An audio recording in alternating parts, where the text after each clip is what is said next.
సాధారణంగా మనము గుడికి వెళ్ళినప్పుడు ప్రసాదాన్ని ప్రత్యేకించి చాలా ఇష్టంగా తింటామండి. మనం ఇంట్లో ఎన్ని ప్రసాదాలు చేసుకున్నా గుడిలో ఇచ్చే ప్రసాదం, దాని రుచి, ఆ భక్తిభావం అందులో ఉంటుందో ఏమో కానీ మాటల్లో చెప్పలేం. అయితే ఈ ప్రసాదాల్లో అన్నవరం ప్రసాదానికి ప్రత్యేకమైన స్థానం ఉంది. మరి అన్నవరం ప్రసాదాన్ని ఎలా తయారు చేసుకోవాలి, దానికి అంటే ఏ విధమైన పదార్థాలు వాడాలి, ఇవన్నీ చెప్పడానికి మనతో పాటు రమగారు రెడీగా ఉన్నారు. గుడిలో దొరికే అన్నవరం యొక్క ప్రసాదాన్ని మీ అందరి కోసం చేసి చూపిస్తారు ఈరోజు రమగారు. నమస్తే రమగారు. నమస్తే జయ. రమగారు, ప్రసాదం ఇంట్లో చేసుకునే దానికన్నా గుడిలో ప్రసాదం అంటే అసలు మాటల్లో చెప్పక్కర్లేదు. మీరు చేసే పులిహోర నాకు చాలా ఇష్టం. ఇక వాటితో పాటు అన్నవరం ప్రసాదం, మనం అన్నవరం ప్రసాదం ఇంట్లో చేసుకోవాలి అని అనుకుంటాం కానీ గుడిలో లాగా ఎవ్వరికీ రాదు. ఎట్టి పరిస్థితుల్లో పొరపాటును కూడా అలాగే ఉంటుంది. సేమ్ టేస్ట్, సేమ్ వాసన అని అనకూడదు. గుడిలో లాంటి ప్రసాదం అలా అది ఎట్లా చేస్తారో కాస్త అటు ఇటుగా దానికి దగ్గరగా అదే గోధుమ రవ్వ. నేను అదే చెప్పాను రమగారు, గుడిలో లాంటి ప్రసాదం అన్నాను. రైట్, ఏంటంటే పదార్థాలు ఏమేం కావాలి చెప్పండి ఒక్కసారి. పదార్థాలు చెప్దాం.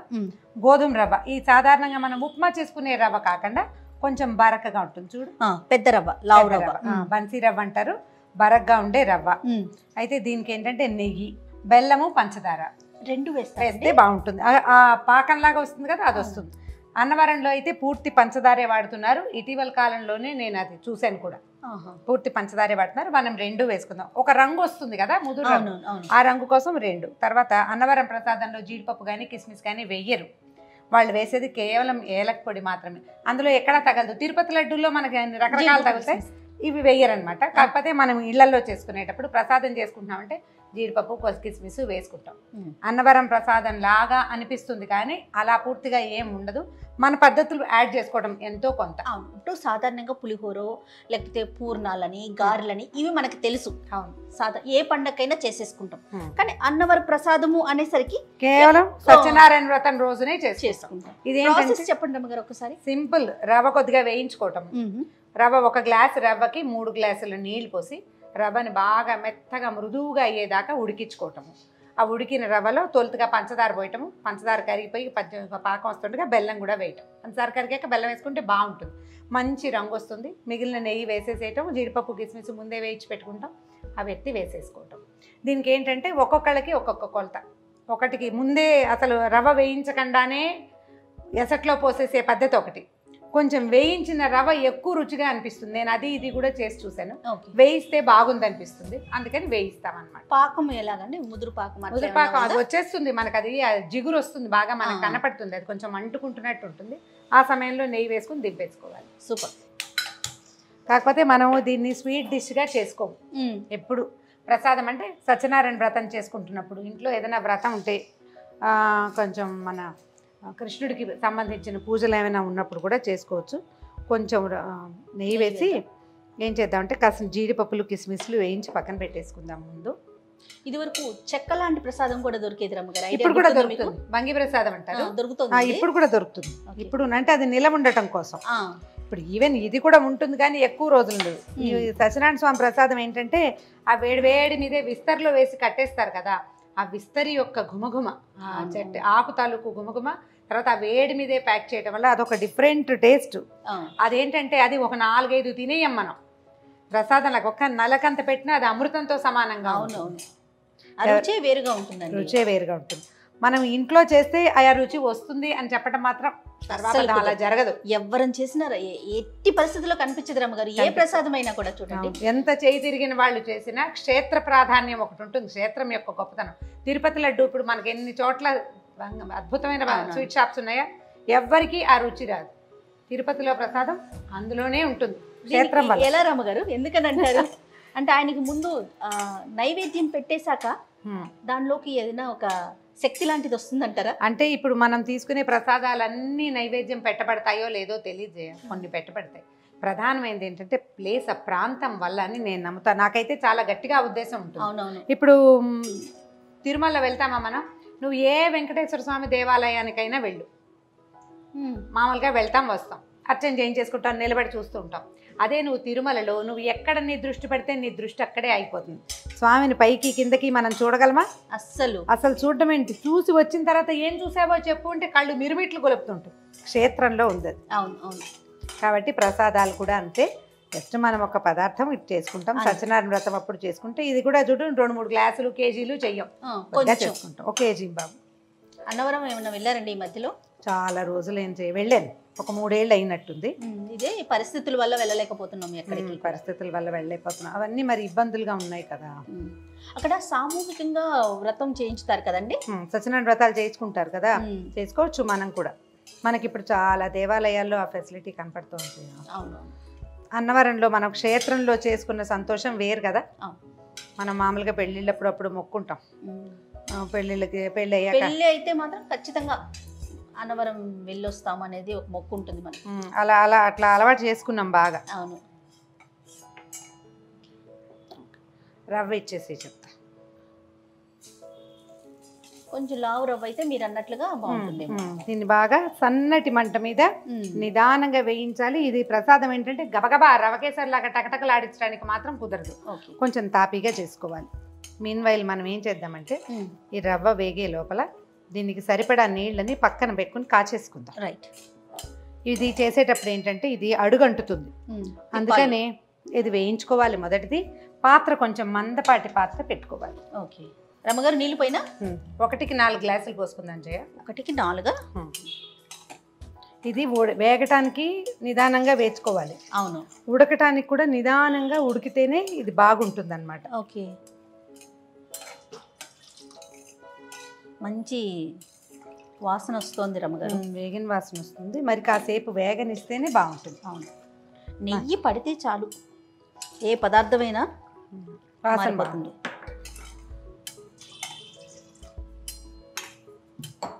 స్టవ్ ఆన్ చేసి తక్కువ చేయనండి, పర్వాలేదా? పర్వాలేదు. పూర్తిగా వేగిపోయింది చూసావా, మంచి బ్రౌన్ కలర్ వచ్చింది. అవునవును. స్టవ్ ఆపేసేద్దాం. మనమేమో ఆ గిన్నె పెట్టుకున్నాం కదా, ఏం చేద్దామంటే ఆ గిన్నెని దీని మీదకి షిఫ్ట్ చేసుకుందాం. ఓకే, ఒక్క నిమిషం దీన్ని వెలిగిస్తాను, ఎందుకంటే ఆ స్టవ్ పెద్దది కదా. అవునవును. మనం నీళ్లు కాచడం కోసం పెట్టుకున్నాము. ఓకే. ఇది రవ్వ చల్లారాల్సిన అవసరం ఏం లేదు, మనం మరిగిన నీళ్లు కనుక పెట్టుకుంటే తొందరగా అంటే ఉడికిపోతుంది, చకచక టైం కలిసి వస్తుంది అన్నమాట. ఇది చల్లటి నీళ్ళల్లో వేసుకోకూడదు ఎప్పుడు కూడా. రవ్వల్ని మనం కాగిన నీళ్ళల్లో, మరుగుతున్న నీళ్ళల్లో కనుక వేస్తే అవి తెరులుతూ ఉండాలి అట్లా. మనం ఉప్మా కూడా అంతే చేస్తాం కదా. ఉప్మా కూడా అంతే చేస్తాం. సన్నీళ్ళు పడ్డాయా రవ్వ వెంటనే రాళ్ళు, ఉండలు, గచ్చకాయలు అలా అయిపోతుంది. దీన్ని కనీసం ఒక 10-12 నిమిషాల పాటు ఉడకనివ్వాలి. మనం 1కి 4 నీళ్ళు పోసాము, అదంతా రవ్వ పీల్చుకుని బాగా మెత్తగా అయ్యేదాకా దీన్ని వదిలిపెట్టేసేయాలి. ఓ చిన్న మూత ఏదైనా పెట్టి, దీన్ని మనం ఎందుకు పెట్టుకున్నాం, అడుగు మంద ఉన్న గిన్నె, నిదానంగా ఉడకటానికి అండ్ అడుగంటకుండా ఉంటుంది. మధ్యలో 1-2 సార్లు కదిపితే సరిపోతుంది. ఏదో అడుగుతున్నావు కాదు రమ్మగారు, అన్నవరము వెళ్ళాలని అనుకుంటారు కానీ వెళ్ళలేకపోతామని చాలా మంది దగ్గర విన్నానండి. ఒప్పుకోడట దేవుడు, కొంతమందిని ఒప్పుకోడు. వాళ్ళకి అంటే ఏమన్నా కర్మ పరిపక్వం చెందితే గానీ వాళ్ళని రానివ్వదు ఆ క్షేత్రం అని చెప్తారు. అట్లా వాళ్ళ నమ్మకమే. అయితే ఒకవేళ మనం మొక్కుకుని వెళ్ళలేకపోతున్నాము అని భావించిన వాళ్ళు ఇంట్లో సత్యనారాయణ వ్రతం చేసుకోవచ్చు కదా. ఆ రకంగా మన కర్మ దుర్విపాకాన్ని మనం తగ్గించుకోవచ్చు. ఒక 4-5 సార్లు మూత తీసి కదుపుకోవాలి, ఎందుకంటే నీళ్ళు చాలా పోసాం. అదంతా ఉడికేదాకా వదిలిపెట్టేసాలి. 10-12 నిమిషాలు కనీసం పడుతుంది. దీన్ని ఎంత నిదానంగా చేస్తే అంత బాగా వస్తుంది. హడావిడి పడదు. అలాగే మన కర్మక్షయానికి కూడా హడావిడి పడకూడదు, దానికి సమయం తీసుకొని ఇవ్వాలి, దాని మీద ఆలోచించకూడదు. ఇబ్బందులు వస్తే వాటిని భరించేస్తే తొందరగా తీరిపోతుంది. అనుభవించాలి. ఎట్లయినా సరే వీటిని నేను దాటేసేయాలి, ఇవి నాకు తొలగిపోవాలనుకోవటానికి లేదు. అనుభవించే దాన్ని తీర్చుకోవాలి. ఆ అనుభవాన్ని స్పీడ్ చేయటం కోసమే మనం దైవారాధన చేసుకుంటాం, దేవతార్చన చేసుకుంటాం. దానివల్లే మనం స్వాంతం పొందుతాం. ఏదో భగవదారాధన చేసుకోవటం, ఏదో చదువుకోవటం, ఏదైనా పూజ చేసుకోవటం, వాటితోటి మనం సెట్ చేసుకోవాలన్నమాట దాన్ని. అంతే. రమ్మగారు ఉడికిన వాసన వస్తుందండి కదా. ఇప్పుడు చూద్దాం. అడుగు పడతాను అంటోంది, వచ్చేసింది, అంటే నీళ్ళన్నీ పీల్చేసింది. చూడు చక్కగా కనిపిస్తుంది, చూసావా ఉడికింది. పంచదార ఇచ్చేసి, 1 గ్లాస్ పంచదార కొంచెం కరిగాక అప్పుడు వేసుకుందాం బెల్లం. పంచదార పాకం 2 నిమిషాల్లో వచ్చేస్తుంది, ఎందుకంటే ఇది వేడిగా ఉంది కదా. కరిగిపోతుంది. ఇప్పుడు దాకా చిక్కగా ఉన్నట్టుందా, ఇప్పుడు పంచదార వేసేసరికి పలచబడిపోయింది. మనం ఇలాంటివి చేసుకునేటప్పుడు ఈ పాత్రలు వాడుకోవాలి. ఇత్తడి గిన్నెలు. ఇంకోటి ఏంటంటే రకరకాలు వండుతాం మనం మూకుళ్ళల్లో వాటిలలో. ఇప్పుడు నా బొట్టి వాళ్ళకి అన్ని రకాలు వండుతాం కదా, ప్రసాదం కోసం అని ప్రత్యేకంగా కొన్ని పాత్రలు ఉంచుకోవాలి. అన్నం వండుకునే గిన్నె, ఇది అన్నం వండుకునే గిన్నె, అవును, దాంట్లో చేసుకుంటే బాగుంటుంది. ప్రసాదం చేసుకోవడానికి ప్రత్యేకంగా పాత్రలు, అది కలుపుకోవటానికి, అది దేవుడి దగ్గర పెట్టడానికి అట్లా ప్రత్యేకంగా కొన్ని అట్ట పెట్టుకుంటే బాగుంటుంది. మనం ఏమి ఎంగేజ్ చేసినవి రకరకాల పదార్థాలు బయట నుంచి తెచ్చినవి చాలా రకాలు పెడతాం కదా, అవి పెట్టినవి కాకుండా కొంచెం పవిత్రంగా, మళ్ళీ ప్రతిసారి కొత్త వస్తువు ఎలా కొంటాం కదా, అందుకని పాతకాలపు ఇత్తడి గిన్నెలు అవి ఉంటే చక్కగా అటక మించి దించి వాటిని ప్రసాదం చేయడానికి వాడుకోండి. ఇత్తడి పాత్రలో వండిన పదార్థం నిదానంగా ఉడుకుతుంది, చాలా స్లోగా అండ్ ఈవెన్గా మంట అందుతుంది. ఇప్పుడు స్టీల్ది పెట్టామనుకో ఓ పక్కన మాడుతుంది, ఓ పక్కన ఉడకనట్టుగా ఉంటుంది. దీంట్లో అట్లా ఉండదు, మొత్తం మంట సమానంగా అందుతుంది అన్నమాట. అందులో పాకం వచ్చేస్తుంది, క్షణంలో వచ్చేస్తుంది పంచదార. ఇప్పుడు బెల్లం వేసేద్దాం జయ.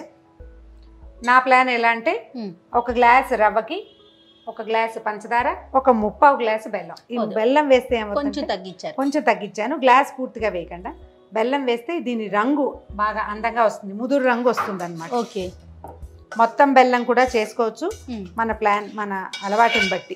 నాకు పంచదార వేస్తే ఎక్కువ బాగుంది అనిపిస్తుంది. దీన్ని కూడా సిమ్లో చక్కగా అట్లా ఉడకనివ్వాలి. ఈ బెల్లము పంచదార కలిసి ఒక రంగు మారి చిన్న ముదురు రంగు వస్తుంది.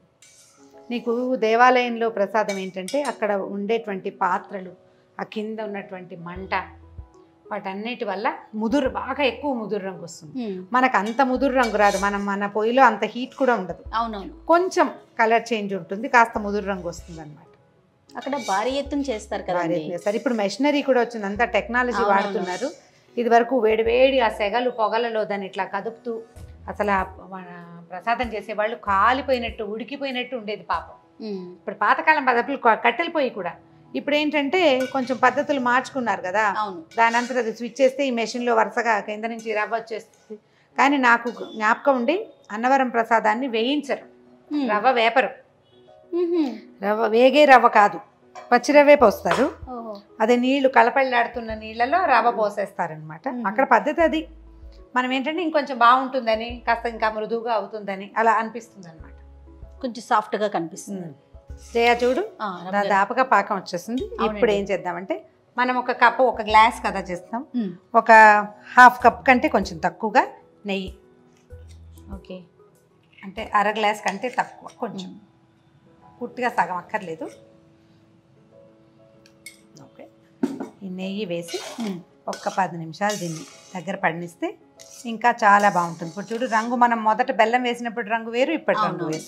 దీన్ని నల్లగా చేయాలని భావించొద్దు, ప్రసాదం ఇలా ఉంటేనే బాగుంటుంది. జ్ఞాపకం పెట్టుకుని మనం ఏం చేయాలంటే అడుగు మందం ఉన్న గిన్నెని మాత్రం ప్రిఫర్ చేయండి. అప్పుడు ఏమవుతుందంటే మాడకుండా ఉంటుంది. దీనికి 3 పోసే కొలత కూడా ఒకటి ఉంది, 1కి 3 కూడా పోయచ్చు. 1కి 3 పోస్తే నాకు మళ్ళీ మీరు తాపిగా నుంచోలేరు, దగ్గర పడేసరికి టెన్షన్గా ఉంటుంది, అడుగంటిపోయింది అని. అడుగంటితే పర్ఫెక్ట్ మాడిన రుచి వచ్చేస్తుంది. మాడనివ్వకుండా చేయాలంటే 4 నీళ్ళు పోస్తే, ఒకసారి చేసి చూడండి మీకు ఆ తేడా తెలుస్తుంది. ఇదేంటంటే ఇప్పుడు చల్లారితే, ఇప్పుడు పలచగా కొంచెం అలా ఉంది కదా, ముక్కలు పడుతుంది చూడు, పాకం వస్తుంది చూసావా అందులో నుంచి, అది మనకి చక్కగా దగ్గర పడి చిన్న అట్లా ముద్ద చేయటానికి వీలుగా వచ్చేస్తుంది.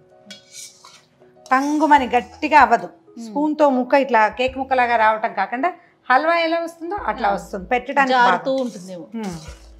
ఇందులో చివరికి మనం నెయ్యి వేసాక కొంచెం కదిపితే, మనం 4 నీళ్లు పోయటం వల్ల వచ్చే అడ్వాంటేజ్ ఏంటంటే ఎక్కువ కలపక్కర్లేదు, టెన్షన్ లేదు. అవునవును, గిన్నె మందపాటి గిన్నె అయితే ఇంకా అసలు టెన్షన్ ఉండదు. జీడిపప్పులు, తర్వాత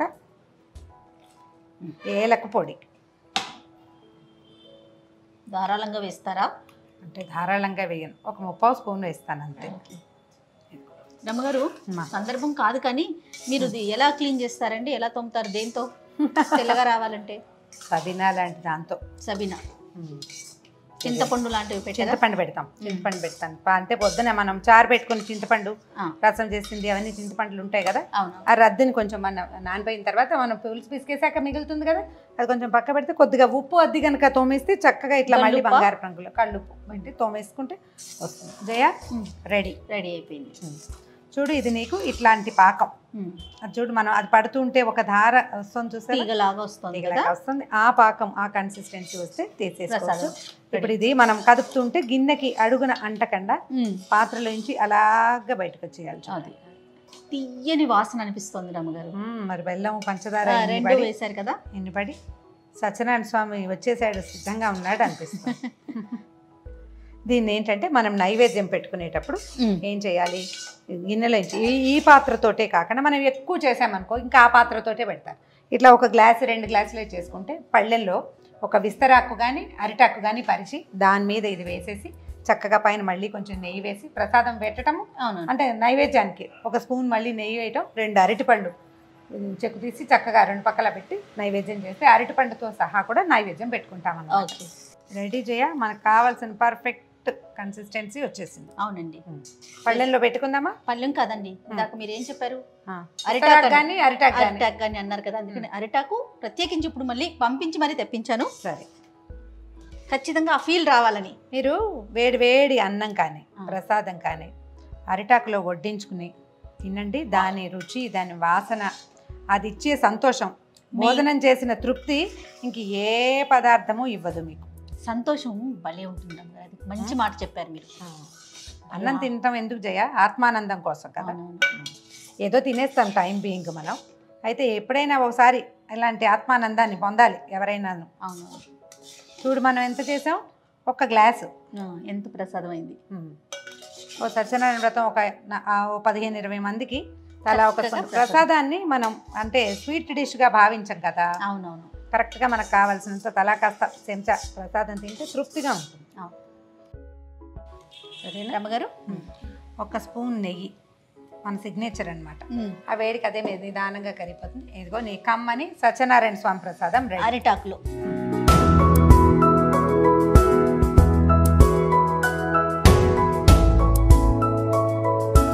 చూస్తుంటేనే ఎప్పుడెప్పుడు నోట్లో వేసుకుందామా అనిపించేస్తుంది, కానీ ప్రసాదం ఆ ఫీల్ రాకూడదు, భక్తిభావంతో తినాలి.